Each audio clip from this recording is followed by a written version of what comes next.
ನಮಸ್ತೆ, TRP Indian ಕಿಚನ್ಗೆ ಸ್ವಾಗತ.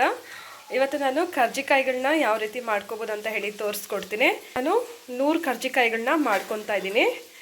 ಹಾಗೆ ಕ್ರಿಸ್ಮಸ್ ಹಬ್ಬ ಬಂದಿದೆಯಲ್ಲ, ನಾನು ಮೊದಲೇ ನಿಪ್ಪಟ್ಟು ರೆಸಿಪಿನ ಹಾಕಿದ್ದೀನಿ ತುಂಬ ಕ್ವಾಂಟಿಟಿನಲ್ಲಿ, ಯಾವ ರೀತಿ ನಿಪ್ಪಟ್ಟು ಮಾಡ್ಕೋಬೋದು ಅಂತ ಹೇಳಿ. ಹಾಗೆ ಈಗ ಕರ್ಜಿಕಾಯಿಗಳನ್ನ ಮಾಡ್ತಾ ಇದ್ದೀನಿ. ಹಾಗೆ ಸರಿ ಪ್ರಮಾಣದ ಅಳತೆನಲ್ಲಿ ರುಚಿಕರವಾದಂಥ ಕರ್ಜಿಕಾಯಿಗಳನ್ನ ಯಾವ ರೀತಿ ಮಾಡೋದಂತ ಹೇಳಿ ನೋಡೋಣ. ಸಖತ್ ಕ್ರಿಸ್ಪಿಯಾಗಿ ಬರುತ್ತೆ, ತುಂಬಾ ಚೆನ್ನಾಗಿರುತ್ತೆ. ನೀವು 10 ದಿನ ಇಟ್ಟರೂ ಕೆಡೋದಿಲ್ಲ, ಅಷ್ಟು ಚೆನ್ನಾಗಿ ನೀವು ಕರ್ಜಿಕಾಯಿಗಳನ್ನ ಮಾಡ್ಕೋಬೋದು. ಹಾಗೆ ಬನ್ನಿ ಯಾವ ರೀತಿ ಮಾಡೋದು, ಏನೇನು ಬೇಕಂತ ಹೇಳಿ ನೋಡೋಣ. ಹಿಟ್ಟನ್ನ ಕಲಿಸ್ಕೊಂಡ್ಬಿಡೋಣ. ಕರ್ಜಿಕಾಯಿಗೆ ಮೊದಲಿಗೆ ಹಿಟ್ಟು ಕಲಿಸ್ಕೊಂಡ್ಬಿಡೋಣ. ಮೈದಾ ಹಿಟ್ಟು, ಈ ಬಟ್ಲಲ್ಲಿ ನಾನು 3 ಬಟ್ಲು ಮೈದಾ ಹಿಟ್ಟನ್ನ ಹಾಕೊಳ್ತಿದ್ದೀನಿ. ಇದು 1 ಬಟ್ಲು ಬಂದು ಅರ್ಧ ಕಿಲೋ ಆಗೋವಷ್ಟು ಹಿಟ್ಟು ಹಿಡಿತದೆ. ನಾನು 1.5 ಕಿಲೋ ಆಗೋವಷ್ಟು ಹಿಟ್ಟನ್ನ ಹಾಕೊಳ್ತಿದ್ದೀನಿ.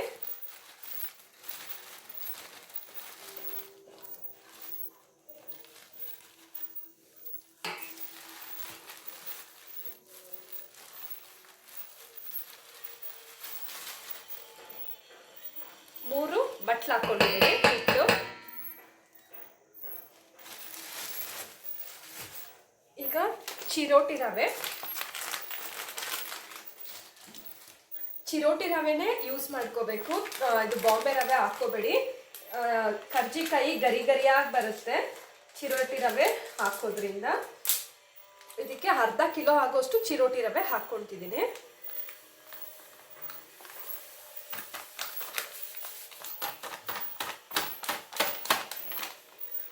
ಹಾಗೆ ಸ್ವಲ್ಪ ಉಪ್ಪು,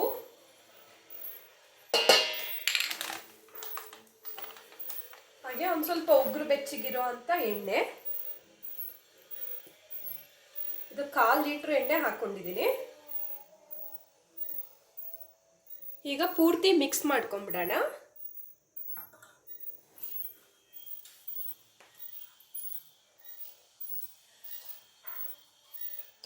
ಎಣ್ಣೆ ಅಥವಾ ಬಟರ್, ತುಪ್ಪ ಏನು ಬೇಕಾದರೂ ಹಾಕೋಬೋದು. ಎಣ್ಣೆ ಬೇಡ ಅಂದರೆ ನೀವು ತುಪ್ಪ ಹಾಕೋಬೋದು ಅಥವಾ ಬಟರ್ ಹಾಕ್ಬೋದು. ನಾನು ಎಣ್ಣೆ ಹಾಕ್ಕೊಂಡಿದ್ದೀನಿ. ಹಿಟ್ಟನ್ನ ಮೊದಲಿಗೆ ಚೆನ್ನಾಗಿ ಮಿಕ್ಸ್ ಮಾಡ್ಕೊಂಡ್ಬಿಡೋಣ.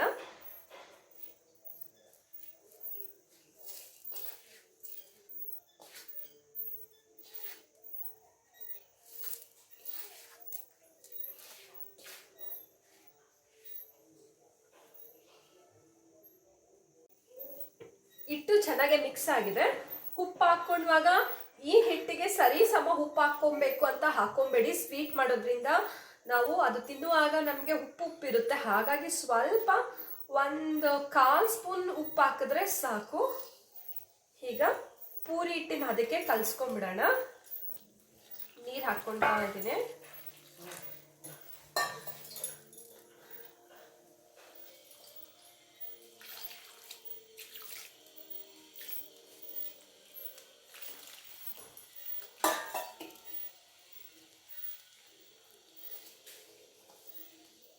ತುಂಬ ನೀರಾಗೂ ಕಲಿಸೋದು ಬೇಡ, ಸಾಫ್ಟ್ ಆಗಿರಬೇಕು ಡೋ. ಅಷ್ಟು ಸ್ಮೂತಾಗೆ, ಎಷ್ಟು ಸ್ಮೂತಾಗಿ ಹಿಟ್ಟಿರುತ್ತೋ ಅಷ್ಟು ಚೆನ್ನಾಗಿ ನಮಗೆ ಕರ್ಜಿಕಾಯಿ ಬರುತ್ತೆ.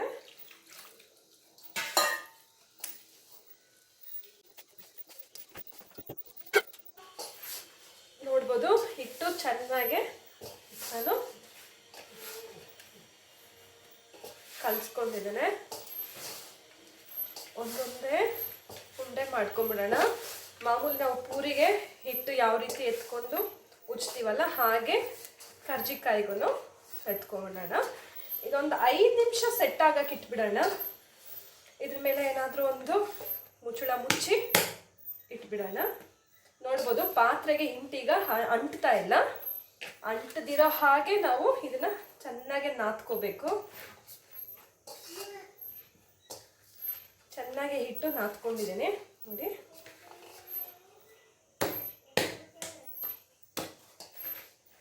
ಹಿಟ್ಟು ರೆಡಿ ಇದೆ.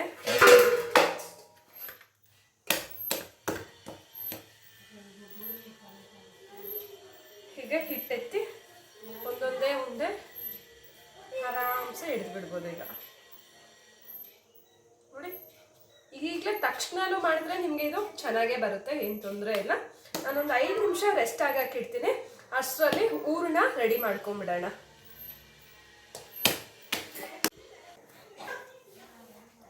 ಈಗ ಹೂರಣ ರೆಡಿ ಮಾಡ್ಕೊಂಬಿಡೋಣ. ಹೂರಣಕ್ಕೆ ನಾನು ಇದು 3/4 ಕಿಲೋ ಆಗೋಷ್ಟು ಕಾಯಿ ತುರಿನ ಎತ್ತಿಟ್ಕೊಂಡಿದ್ದೀನಿ. 1 ಟ್ರಿಪ್ಗೆ ನಾನು 1 ಕಿಲೋ ಆಗಲೇ ಎತ್ತಿಟ್ಕೊಂಡಿದ್ದೆ. ಅದರಲ್ಲಿ ಅರ್ಧ ಮಾತ್ರ 3/4 ರುಬ್ಬಿ ಎತ್ತಿಟ್ಕೊಂಡಿದ್ದೀನಿ. ನೋಡ್ಬೋದು, ಒಣಕೊಬ್ಬರಿ ಚೆನ್ನಾಗಿ ರುಬ್ಬಿ ಎತ್ತಿಟ್ಕೊಂಡಿದ್ದೀನಿ. ಒಣಕೊಬ್ಬರಿನ ಎತ್ತಿಟ್ಕೊಂಡಿದ್ದೀನಿ, ನೋಡ್ಬೋದು. ನಾನು ಮಿಕ್ಸಿನಲ್ಲೇ ಪುಡಿ ಮಾಡ್ಕೊಂಬಿಟ್ಟೆ. ನೀವು ಬೇಕಿದ್ರೆ ತುರಿಯೋದ್ರಲ್ಲಿ ತುರ್ಕೊಬೋದು. ಈಗ ದ್ರಾಕ್ಷಿ ಗೋಡಂಬಿನ ಹಾಕೊಳ್ತಿದ್ದೀನಿ. ಇನ್ನು ಬೇರೆ ನಿಮಗೆ ಡ್ರೈ ಫ್ರೂಟ್ಸ್ ಬೇಕಿದ್ರೆ ಇದರಲ್ಲಿ ಹಾಕೋಬೋದು. ನಾನು ಬರೀ ದ್ರಾಕ್ಷಿ ಗೋಡಂಬಿ ಹಾಕಿದ್ದೀನಿ. ಹಾಗೆ ಇದು ಬಂದು 100 ಗ್ರಾಮ್ ಆಗೋ ಅಷ್ಟು ಗಸಗಸೆನ ಹಾಕೊಳ್ತಾ ಇದ್ದೀನಿ. ಈಗ ಒಂದು ಪ್ಯಾನಲ್ಲಿ 100 ಗ್ರಾಮ್ ಆಗೋಷ್ಟು ಗಸಗಸೆ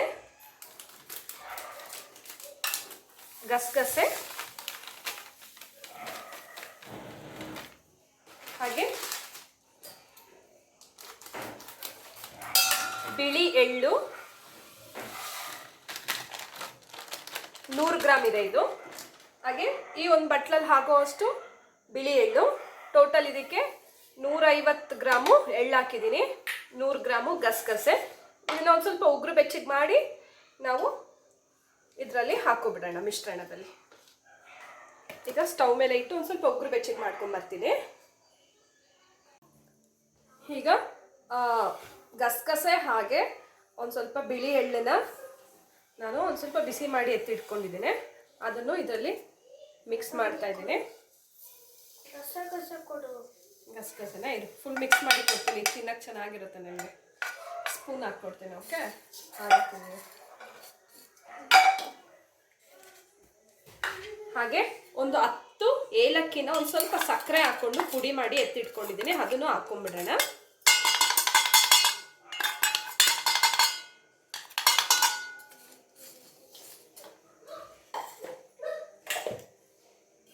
ಹಾಗೆ ಈಗ ಸಕ್ಕರೆ ಹಾಕೋಬೇಕು.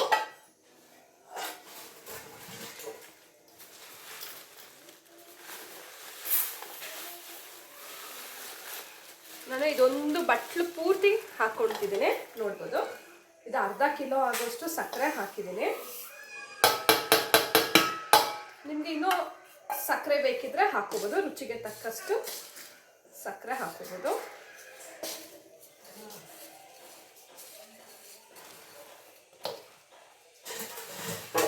ಪೂರ್ತಿ ಚೆನ್ನಾಗಿ ಮಿಕ್ಸ್ ಮಾಡ್ಕೊಂಬಿಡೋಣ ಹೂರಣನ.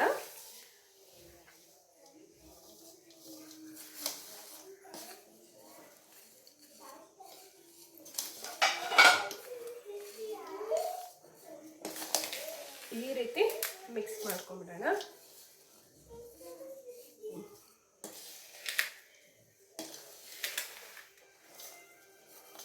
ನಾನು ಇದಕ್ಕೆ ಕಡಲೆ ಪುಡಿ ಏನು ಹಾಕ್ತಾ ಇಲ್ಲ. ನಾನು ಒಣಕೊಬ್ಬರಿದು ಕರ್ಜಿಕಾಯಿ ಮಾಡ್ಕೊತಾ ಇದ್ದೀನಿ. ಹಾಗಾಗಿ ಈ ರೀತಿ ಮಾಡ್ತಿದ್ದೀನಿ, ತುಂಬಾ ಚೆನ್ನಾಗಿ ಬರುತ್ತೆ. ನಾನು ಮೊದಲೇ ನಿಪ್ಪಟ್ಟೆಲ್ಲ ಮಾಡಿ ಹಾಕಿದ್ದೀನಿ, ನಿಪ್ಪಟ್ಟನ್ನು ಮಾಡಿದ್ದೀನಿ. ಇನ್ನು ಹಬ್ಬ ಬೇರೆ ಹತ್ರ ಬಂತು, ಹಾಗಾಗಿ ಬೇಗ ಒಂದು ಸ್ವಲ್ಪ ತಿಂಡಿಗಳನ್ನ ಮಾಡೋಣ ಅಂತ ಹೇಳಿ ನಿಪ್ಪಟ್ಟಾಯಿತು. ಈಗ ಕರ್ಜಿಕಾಯಿ ಮಾಡ್ಕೊತಾ ಇದ್ದೀನಿ. ಇನ್ನು ನೆಕ್ಸ್ಟು ಇನ್ನೂ ಬೇರೆ ಪ್ಲ್ಯಾನ್ ಇದೆ, ಬೇರೆ ತಿಂಡಿ ಮಾಡೋದಕ್ಕೆ. ಇನ್ನು ಐಡಿಯಾ ಆ್ಯಕ್ಚುಲಿ ಏನು ಮಾಡೋದಂತ ಗೊತ್ತಿಲ್ಲ. ಒಂದು ಲಿಸ್ಟಲ್ಲಂತೂ ಒಂದು 4-5 ಇದೆ, ಯಾವ್ದು ನೆಕ್ಸ್ಟ್ ಮಾಡ್ತೀನಂತ ಗೊತ್ತಿಲ್ಲ. ಸೊ ನಿಮ್ಮಲ್ಲಿ ಶೇರ್ ಮಾಡ್ತೀನಿ, ಅದನ್ನು ತಪ್ಪದಿರ ನೋಡಿ. ಸೊ ಈ ರೀತಿ ಪೂರ್ತಿ ಸಕ್ಕರೆ ಎಲ್ಲ ಸೇರೋ ಥರ ಮಿಕ್ಸ್ ಮಾಡ್ಕೊಂಬಿಡಿ.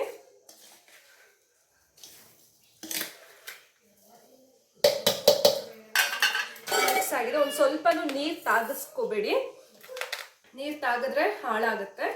ನೀರೇನು ಹಾಕ್ತೀರಾ ಹಾಗೆ ಮಿಕ್ಸ್ ಮಾಡ್ಕೊಬೇಕು. ಹೂರಣ ರೆಡಿ ಇದೆ. ಇದನ್ನ ಬೇಕಾದ್ರೆ ನೀವು ಒಂದು ಬಾಕ್ಸ್ನಲ್ಲಿ ಹಾಕಿ ಒಂದು 10 ದಿನ ಇಟ್ಟರೂ ಕೆಡೋದಿಲ್ಲ. ಆಮೇಲೆ ಬೇಕಂದ್ರೆ ನೀವು ಮಾಡ್ಕೋಬೋದು. ಇವಾಗ ಮಾಡಿರ್ತೀರಾ, ಹಿಟ್ಟು ಖಾಲಿ ಆಗಿರುತ್ತೆ, ಹೂರ್ಣ ಮಾತ್ರ ಮಿಕ್ಕಿರುತ್ತೆ.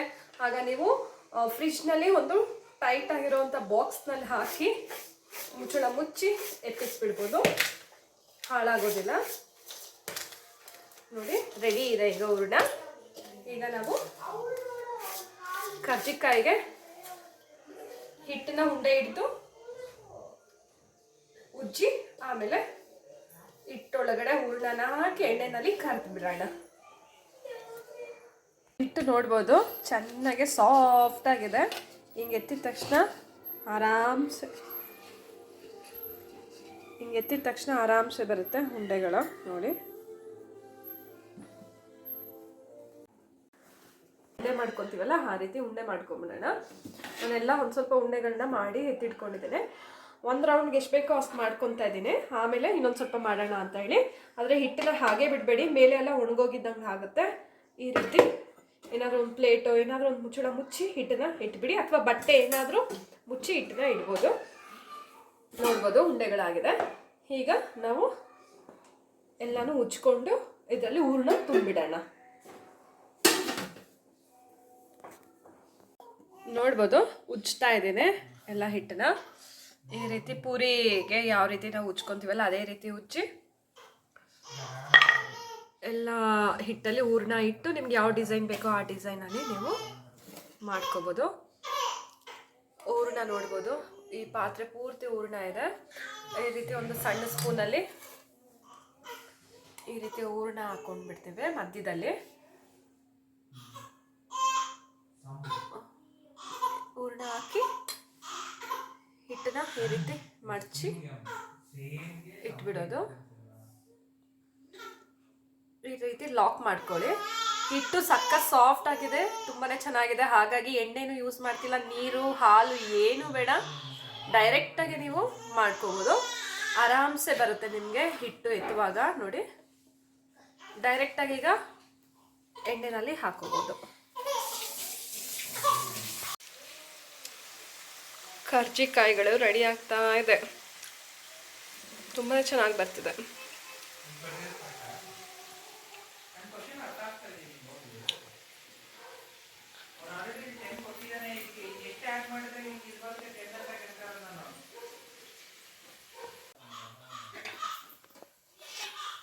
ಸ್ವಲ್ಪ ಬಣ್ಣ ಚೇಂಜ್ ಆಗ್ತಿದ್ದಂಗೆ ಎತ್ತಿ ಒಂದು ಪ್ಲೇಟ್ನಲ್ಲಿ ಇಟ್ಕೊಬಿಡಿ.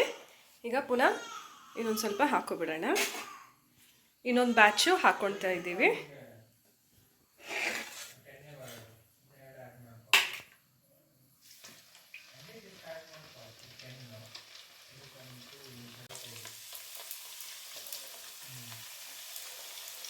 ಹೀಗೆ ಒಂದೊಂದೇ ಹಾಕೋಣ.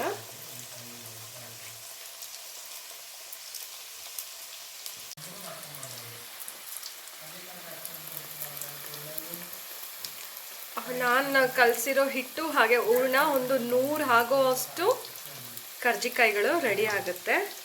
ಸೊ ಎಲ್ಲ ಮಾಡಿ ನಾನು ನಿಮಗೆ ತೋರಿಸ್ತೀನಿ. ಈ ಒಂದು ಟ್ರಿಪ್ಪಲ್ಲಿ ಒಂದು 6 ಹಾಕ್ಕೊಂಡಿದ್ದೀವಿ. ಒಂದು 2 ನಿಮಿಷ ಅದು ಎಣ್ಣೆನಲ್ಲಿ ಫ್ರೈ ಆದಮೇಲೆ ತಿರುವಾಕೋಣ.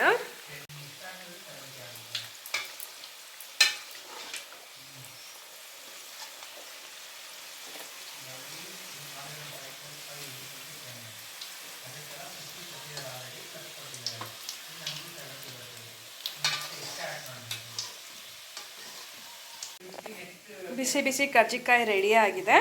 ಆದರೆ ಇದು ಈಗಲೇ ತಿನ್ನೋದಕ್ಕೆ ಆಗೋದಿಲ್ಲ, ತಿನ್ಬೋದು, ಅದೇ ತುಂಬ ಸಾಫ್ಟ್ ಆಗಿರುತ್ತೆ. ಇನ್ನೊಂದು 10-15 ನಿಮಿಷ ಚೆನ್ನಾಗಿ ಆರಿದ ಮೇಲೆ ನಿಮಗಿದು ಗರಿ ಗರಿಯಾಗಿರುತ್ತೆ. ಹಾಗಾಗಿ ಇದೊಂದು ಪೇಪರ್ ಇಟ್ಕೊಂಡಿದ್ದೇವೆ, ಎಲ್ಲ ಮಾಡಿ ಮಾಡಿ ಇಲ್ಲಿ ಹಾಕಿ ಆರಿದ ಮೇಲೆ ನಾವು ಇದನ್ನು ಒಂದು ಬಾಕ್ಸ್ನಲ್ಲಿ ಹಾಕಿ ಎತ್ತಿಡ್ತೀವಿ. ಬಿಸಿನೇ ಬಾಕ್ಸ್ನಲ್ಲಿ ಹಾಕಿ ಮುಚ್ಚಳ ಮುಚ್ಚಬೇಡಿ, ನೀರು ಬಿಟ್ಟುಬಿಡುತ್ತೆ. ಹಾಗಾಗಿ ಚೆನ್ನಾಗಿ ಆರಿದ ಮೇಲೆ ಒಂದು ಟೈಟ್ ಕಂಟೈನರ್ನಲ್ಲಿ ಹಾಕಿ ಮುಚ್ಚಳ ಮುಚ್ಚಿ ಸಪ್ರೇಟಾಗಿ ಎತ್ತಿಟ್ಕೋಬೋದು. ನೀವು ಇದೊಂದು 10 ದಿನ ಇಟ್ಟು ತಿನ್ಬೋದು. ನಾನು ಒಣಕೊಬ್ಬರಿ ಹಾಕಿ ಮಾಡಿರೋದು, ಒಂದು ಸ್ವಲ್ಪನೂ ನೀರು ತಾಗಿಸ್ಲಿಲ್ಲ ಹೂರ್ಣದಲ್ಲಿ. ಹಾಗಾಗಿ ನೀವು ನಾನು ಮಾಡಿರೋ ಮೆಥಡಲ್ಲೇ ಮಾಡಿದ್ರೆ ಆರಾಮ್ಸೆ ಇದು ನಮಗೆ ಕೆಡ್ದಿರ ಹೊರಗಡೆನೆ ಇಟ್ಟು ನಾವು ಇದನ್ನು ತಿನ್ಬೋದು, ಎಣ್ಣೆ ತಿಂಡಿನ.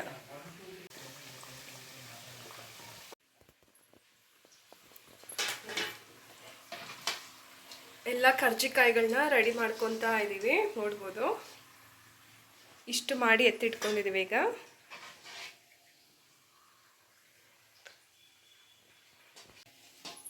ಹಾಗೆ ನೋಡಿದ್ರಲ್ಲ ಎಷ್ಟು ಈಸಿಯಾಗಿ ಮನೆಯಲ್ಲೇ ಫಂಕ್ಷನ್ಗಾಗಲಿ ಅಥವಾ ಹಬ್ಬದ ಟೈಮ್ನಲ್ಲಿ ಕರ್ಜಿಕಾಯಿಗಳನ್ನ ಮಾಡ್ಕೋಬೋದಂತ ಹೇಳಿ. ಹಾಗೆ ನೀವು ಟ್ರೈ ಮಾಡಿ, ಹೇಗೆ ಬಂತಂತ ಹೇಳಿ ಕಮೆಂಟ್ ಮಾಡೋದನ್ನ ಮರಿಬೇಡಿ. ಹಾಗೆ ಇನ್ನೂ ಹೊಸ ಹೊಸ ರೆಸಿಪೀಸ್ಗಾಗಿ ಈಗಲೇ ಚಾನಲ್ನ ಸಬ್ಸ್ಕ್ರೈಬ್ ಮಾಡ್ಕೊಬಿಡಿ. ನಾನು ವಿಡಿಯೋ ಅಪ್ಲೋಡ್ ಮಾಡಿದ ತಕ್ಷಣ ನಿಮಗೆ ನೋಟಿಫಿಕೇಷನ್ ಬರುತ್ತೆ, ಮೊದಲಿಗೆ ನೀವು ಆ ವಿಡಿಯೋಸ್ನ ನೋಡ್ಕೋಬೋದು. Thank you.